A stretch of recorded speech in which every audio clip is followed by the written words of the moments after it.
people have like they have 4 fundamental fears. One is fear of their own inadequacy and malevolence. That's a big fear, man. That can really do you in if you confront it accidentally and fully. Happens to soldiers sometimes in battle when they find themselves doing things they can't believe they do. And then we're afraid of society. That would be the oppressive patriarchy, because society judges us harshly and mercilessly in many ways, and we don't like to plummet in the, what would you call it?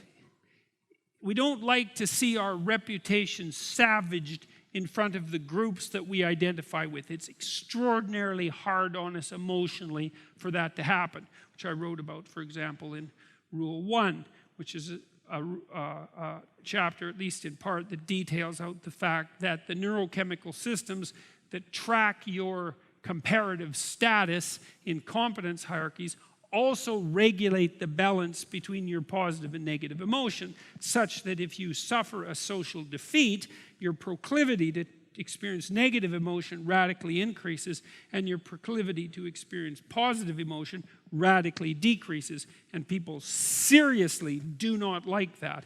And it's no wonder, because who wants to be completely overwhelmed with sadness and bitterness and anxiety and resentment and disappointment and frustration and grief, and then also devoid of happiness? It's the very definition of hell. And if a status defeat will increase that probability, then we will fight very hard to maintain our status positions, which we certainly do.